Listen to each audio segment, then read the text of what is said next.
right now. He said, well, there's a bunch of, ladies here, and they're about to be drinking and stuff all night. And, what I'm saying? The night is young. I think it's still early, like 6 o'clock. And so I was like, no, we got to go now. So we go outside. I told him what happened. Some random guy out there was talking to some girls at his vehicle. I asked him if he can give us a ride down the road. He said, yeah. So he brought me down the street, and I was going to stay in my girlfriend's treehouse because I was staying out of town with really nowhere to stay but with friends, and I had already ripped all my friends off. And how old were you? How old were you at that point? I was 13. Okay. 13. Mm-hmm. And so I was waiting for my mom to come back to pick me up from out of state. So we had just a couple more days we needed to kill. So he left us out down the street, and we're trying to make a run for my girlfriend's treehouse because we were going to spend the night in there. We had already slept in there one night. So we're at the tree line, and we're looking at the treehouse, and we're going to run across the field, but we didn't want her mom and dad to see us. So we're waiting for the sun to go down, and I see this light in the yard, and it's just hovering back and forth for about 45 minutes. At first, I thought it was her dad's flashlight. I thought he was in the yard with a flashlight. But this light just kind of began to go back and forth and almost hypnotize us. We were just sitting there waiting for the light to go out, and it never stopped. So the sun was starting to go down, so we go around the side of the bushes getting ready to run to the treehouse. And when we did, we come up on this open field, and this entity appeared. It looked like, the best way I can describe it, it looked like a camel. It was about 8 foot tall, and it was made out of the blackest of night. It ran past me and my cousin, screamed, and knocked us both down and disappeared right when it passed us. So we got up, freaked out. We ran as fast as we could to the treehouse. And after that time, a bunch of bad stuff started to happen. We'll come to find out. Just putting two and two together, the warlock, he had a protection spell on his belongings, and he summoned an elemental spirit to come and get his belongings back. And you would think that was like a warning to stay away, but that just kind of sent me down even deeper within it because I said, look, this is real. Like, now I know it's real. Like, you can actually, if you get good enough, you can make contact with other entities and summon them to do your bidding. Like, it really can happen. It's not in the movies. It's not a theory. This is real. I could see if it was just me who experienced it and I was by myself, but when it's two or more there, and two people had the same encounter, that's when you got to look at, what's going on, if something's there. And that kind of led me down a really dark road because I started trying to make pacts with demons and summon them and things like that. And I opened up my mind to some realms that I opened up doors that I couldn't shut. Okay. I tried to reach out into the other realms and something reached back, that I made contact, and it wasn't good. It wasn't good at all. Did they try to hurt you? Yeah, I ended up going insane. I was at a place where I would just do these seances and rituals, and I would try to open my mind to any spirit that was available that wanted to show itself to me and come through. And I had all these books, and I would do rituals out of all the books, just wanting, because I knew it was real. I'm like wanting to kind of bypass all the spiritual work that you do. Mind you, I was a misguided teen. I stole from people. I robbed people. Beat people up, lied, cheated, and steal, and then I'm dealing with devils. I'm trying to deal with demons on top of that. So that I was a target. Uh-huh. You kind of attract the entities with what energy you're putting out. If you're a negative person, if you're doing those type of things, and you're going to attract lower level entities around you. And I'm opening up my mind to this stuff. And I got to a place where I would see them in my house at night. I would be watching television, and they would run past the TV. It got to a point where some crazy things started to happen, and it's very much reminiscent of this movie with Kevin Bacon called Stir of Echoes. Oh, wow. And I'd be sitting on the couch watching television, and my body would go numb. I would turn pale and get really cold, and I would be sucked into another realm. And in this realm, I just seen shapes and colors and spirits and stuff moving around, and they were talking, but I couldn't understand them. It was like in an ancient language. And then I would come back to my body, gasping for breath, and I'd be crying. It was so scary. I felt like I was dying. I felt like something was taking my mind from me. People say, I'm losing my mind. You're going to make me lose my mind. I literally felt like I was losing my mind, like I was going insane. And it would just happen sporadically. I'd be in mid-conversation with my girlfriend, sitting on the couch, and I'd be sucked into those realms. And I got what I was looking for. I made contact, but it wasn't like I thought. I couldn't control it. I didn't know what they were or anything. And started to go schizophrenic. I'd try to go out in public to go shopping with my girlfriend and my grandmother, and I couldn't even look people in the face. I thought everybody was looking at me. We would go to like McDonald's to order food, and I couldn't look the person in the eye to tell them the meal that I wanted. I had to whisper to my girlfriend and things, and I got into a really bad spot. I thought I was gonna. I became a hypochondriac. Like every time I heard a sickness or a disease, I thought I had it. We'd be watching television, and you would hear a disease, and I knew in my mind that I had it. Cancer and brain tumors. It was demonic. It was really demonic. And I was a teenager. I was 13 when this stuff was happening. 13, 14 years old. And so I got into this really crazy place, man. And I had been a Christian a few years before that. I had the Christian experience. I went to church. I went to a prayer meeting, actually, and, gave my life to Jesus. And when I did that, I had this encounter with God. This was some years before, where I felt like the Holy Spirit come upon me and burnt out all the wrong that I had ever done. And so this was in 1998. So I did the Christian experience thing for maybe 8 months or so, and then I fell off and got into the deep witchcraft. So when I was at my lowest, I knew that there was like a peace out there. I knew there was a peace that I experienced in reading the scriptures and going to church and things like that. And so I knew that was like the only hope. Like I had to give my life back to God for any of this stuff to stop. And or if not, I was going to have to go to a mental institution or something, right?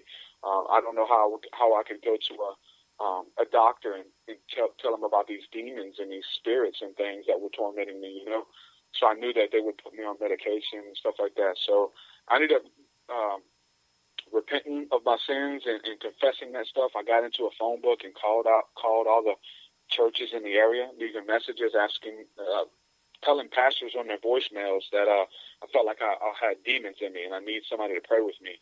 I called about 15 churches, and one church called me back. And the pastor called me back and ended up coming up to the house to pray with us and picking us up and bringing us back to church and things like that. So that was in September of 2000. And so at that point is where everything kind of shifted, and did the Christian experience again. And just over the years, my studying just began to get a little bit deeper. And, God kind of called me back to those things, into those realms of people who are still in the occult, people who are still in witchcraft and esoteric mysticism and things, that I can go back to those realms and function, because all of it's not demonic, right? There's obviously ways to study what's going on and what people are into. And so essentially that's where I'm at now. I try to start talking about a lot of this stuff in churches, because there would be concepts that would come up that weren't in the Bible, or they weren't, they were in the Bible, but people don't discuss them with biblical terms, we're talking about aliens or things like that. So I ended up kind of getting shunned by the church eventually, because I just felt drawn to these subjects again, and ended up doing what I'm doing now, doing this type of hip-hop music and talking about these experiences in my music. And I've had a lot more encounters since then, but they've all been beautiful. I've had the angelic encounters. I've seen the UFOs, but they've all been something of love and of light, and it's been awesome. So that's essentially, to make a long story longer, that's essentially the story of where I came from and where I'm at now. Oh, wow. I've talked to people in the past that, said that I used to know a person who was into witchcraft, and she had a bad habit. If she didn't like you, she would cast spells on you. And, and I seen some of the spell. This is back when I was my probably 18, 19-year-old range. And I don't know if it was psychological with the person, because she would tell him, I put a spell on you and something bad's going to happen to you. And then the next week, the guy's in a bad car accident, or another one, falls and he breaks a leg and things like that. And I mean, I do believe there is. But the thing is, I don't know. I don't know much about witchcraft, to be honest with you, but I know that if you give yourself, I guess there's two types of witchcraft too. I guess that's two types, and I just wonder, do you like to be a Wiccan or a witch? Are you totally giving your soul to the devil and for going Jesus and God? Well, I think definitely if you're into Satanism, you want to denounce anything that has to do with God or with Jesus. So you definitely want to do that if you're in Satanism. Witchcraft is more of the god and goddesses. You believe that there's just a masculine and feminine energy within all life, which just essentially like a positive and negative as well. And so they just respect God in nature, and they deal with a lot of spirit beings as far as fairies and angels and things like that. It's more of a nature magic with Wicca, so it's a lot less destructive on the outside. But dealing with that, if you don't know what you're doing, I mean, even some of the stuff that comes off appealing as nice and friendly, I mean, there's deceptive spirits out there too. So they may come off as presenting themselves to be these type of angelic or friendly entities, but really, they want to possess you. They need a body. They need a host, and they'll tell you whatever you want to hear, just so that you'll give them attention and give them time. And I think they want to live in your mind. I think they want to live in your brain, and then kind of influence you so that they have a body here on the earth because they're influencing people and essentially driving them mad. Yeah, another thing, I mentioned voodoo to you. When I was really young, I think I was probably like 13 or 14 or so. I was watching a movie, on TV, on voodoo and all that stuff, So I decided to get a doll and put, pins in it and cast a spell on somebody I didn't like. And the next week they had appendicitis, and it really scared me, Yeah, when you're dealing, when you do that stuff, I mean, there's people who are, very trained in the occult and, very well researched in this stuff, and they'll tell you with stuff like, Ouija boards and stuff like that, just to stay away from it because you want to make contact with something, but you kind of have to do the spiritual work to do that. You can't just approach it and say, okay, whatever's out there, we want to know who's in this house. If you really want that, because when we're talking about these different ranges of vibrations in the spirit realm, there's all types of entities out there. I believe that there's, entities that are not good or bad. They're just neutral. They're just there, and I think they have a job. I think they're over the plant kingdom and the animal kingdom and things like that, and these different elemental spirits, and you can wake them up. You can deal with them, but they're not always just good or bad, and so that's where the lines get a little bit black and white if we're just approaching it from a religious standpoint. We just want to think we hope that it's easy. We hope that it's just all good or bad, and there's nothing in between, and we have to kind of figure it out. But from my experiences, there's so many different ranges of if we want to call them aliens and angels and demons and unclean spirits, and all of these things are out there, and I think that they all do exist and they all serve a purpose. And a lot of them want, like I said, if they're a disembodied spirit, you would think that they would naturally want a body or want a host and different ways that they can influence people to do their bidding. Yeah. They get like this gratification over getting you to do the things that they used to do, and they kind of, are essentially leaving a mark here because they have someone doing the same things that they used to.